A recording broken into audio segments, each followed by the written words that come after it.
Welcome to soul society guys. कैसे हो आप सभी लोगों का? आपके बढ़िया होगे और आगे भी बढ़िया रहो।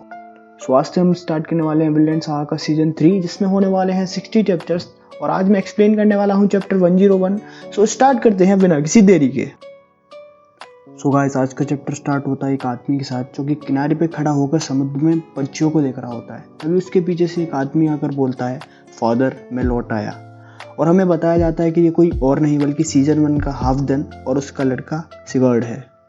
और सिगार्ड बोलता है कि मैं बियान की जमीन पाने में कामयाब रहा और मैंने ऐसा कोई काम नहीं किया जिससे महान हाफदन का नाम खराब हो। हाफदन बोलता है, अच्छा सो आज से बियान की जमीन तुम ही संभालोगे, ये तुम्हारी अर्ली वेडिंग गिफ्ट है। सिगार्ड जमीन पे बैठ जाता है और बोलता है, जी धन्यवाद। तभी हाफदन दूर समुद्र में देखते हुए बोलता है कि लगता है तुम्हारी दुल्हन आ गई, जाओ उनका स्वागत करो। और हमें 2 शिप्स आती हुई दिखाई जाती हैं। तभी सीन शिफ्ट होता है थॉरफिन के घर पे, जहाँ पर येल्वा थॉरफिन से बोलती है, थॉरफिन मैंने तुम्हें नहीं पहचाना, इसमें मेरी कोई गलती नहीं है। तुम्हारे लंबे बाल, दाढ़ी और स्कार्स की वजह से तुम एकदम गुंडे लग रहे थे। और थॉरफिन बोलता है कि मुझे हेयर कट की ज़रूरत नहीं है और मैं समय समय पर अपनी बियर्ड काटते रहता हूँ।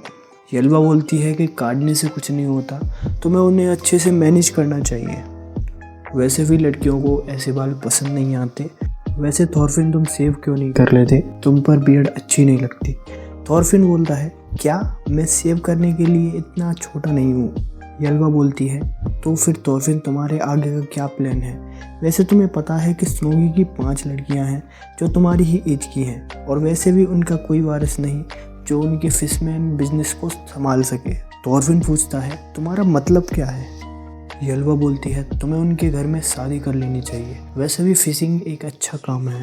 तभी थॉरफिन चौंक जाता है और बोलता है, शादी? येल्वा बोलती है, तुम चौंक क्यों रहे हो, वैसे भी तुम्हारी एज बहुत हो चुकी है, हमारे बीच में 9 साल का अंतर है और तुम आने वाली सर्दियों में 30 साल के होने वाले हो। थॉरफिन बोलता है, मैं अगर 23 साल का हूँ और हमारे बीच में 9 साल का अंतर है तो तुम्हारी एज?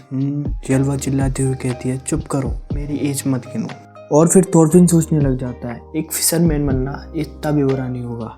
इसी आइलैंड पे शादी करना, रोज फिशिंग पे जाना, बच्चों के साथ खेलना और बुढ़े होकर मर जाना कितना अच्छा लग रहा है, पर मुझे जाना होगा।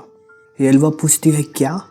और थॉरफिन बोलता है, हाँ आज रात को मैं सभी को बताऊंगा कि मेरे साथ क्या हुआ था और मैं आगे क्या करने वाला हूँ, तो सबसे बोल देना। येल्वा पूछती है कि क्या तुम कहीं दूर जाने वाले हो? थॉरफिन बोलता है, हाँ सॉरी। और फिर येल्वा कहती है, अगर कुछ ऐसा था तो तुम्हें मुझे पहले से बता देना चाहिए था। और इसी के साथ सीन शिफ्ट हो जाता है शाम को, जहाँ पर सभी थॉरफिन के न्यू लुक पे हंस रहे होते हैं। और थॉरफिन गुस्से में बोलता है, मैंने उससे मना किया था लेकिन जैसे ही मेरी नींद लगी उसने मेरा सेव कर दिया। एनर बोलता है, ये इतना भी बुरा नहीं है थॉरफिन, तुम अच्छे लग रहे हो। लेकिन थॉरफिन बोलता है, एनर तुम ये सिर्फ इसलिए बोल रहे हो जिससे मुझे बुरा ना लगे। बट एनर बोलता है, ऐसा नहीं है थॉरफिन, तुम इसमें बिल्कुल भी ताकतवर नहीं लग रहे हो। और फिर रात हो जाती है और सभी बच्चे सो जाते हैं। फिर थॉरफिन अपनी कहानी सुनाता है कि उसके साथ पिछले 16 सालों में क्या हुआ।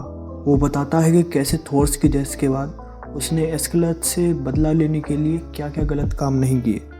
उसने बहुत सारे लोगों की जान ली। और बताता है कैसे एस्केलथ की डेथ के बाद वो कैजल के फॉर्म में गया और जो भी उसने किया था उसके अफसोस और सैडनेस ने उसे घेर लिया और कैसे वो वापस आया। ये सब सुनकर सब लोग शॉक में रह गए। फिर थॉरफिन कहता है कि मैंने जिन लोगों को मारा है वो भी ऐसे ही गर्म घर में सबके साथ रहना डिजर्व करते थे। मैंने बहुत पाप किए हैं, मुझे जाना होगा लैंड ऑफ पीस बनाने, विनलैंड। थॉरफिन की माँ बोलती है, जाओ थॉरफिन सन ऑफ थॉर्स, जो करना है करो, ऐसी जगह बनाओ इस दुनिया से दूर जहाँ लोग शांति की तलाश में आ सके। और फिर थॉरफिन बोलता है, थैंक यू माँ। आरी बोलता है, फिर भी विनलैंड में एक कंट्री बनाना बहुत ही कठिन काम है थॉरफिन, तुम्हें इस काम के लिए बहुत सारा सोना चाहिए होगा, तो तुम्हारे पास कितना सोना है स्टॉक में? और थॉरफिन बोलता है, मेरे पास कुछ भी नहीं है। आरी बिल्कुल शॉक हो जाता है और बोलता है, क्या? थॉरफिन बोलता है, हाँ मैं यहाँ पे उधार या फिर स्पॉन्सर के लिए आया था।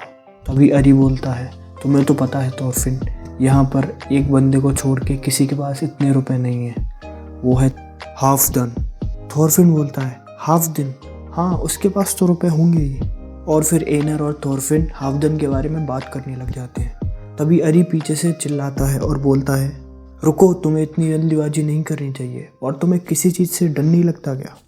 तुम्हें हाफदर्जन चेनर के साथ इन्वॉल्व नहीं होना चाहिए। वो एक बुरा आदमी है और तुम उससे पैसों की उम्मीद कर रहे हो। वहाँ से तुम्हें कोई पैसे नहीं मिलने वाले, वो तुम्हें ही ना लूट ले। और गाइस, इसी के साथ चैप्टर 101 ख़त्म हो जाता है और हम अगले चैप्टर में देखेंगे कि क्या थॉरफिन और एनर हाफदर्जन के पास जाएंगे। साथ ही अगर आपको ये एक्सप्लेनेशन अच्छा लगा हो तो चैनल को सब्सक्राइब कर लीजिएगा और इस वीडियो को लाइक करके हाई पॉइंट भी दे दीजिएगा, जिससे वीडियो बहुत सारे लोगों के पास पहुंच जाए। तो चलता हूँ, जय हिंद, गुड बाय।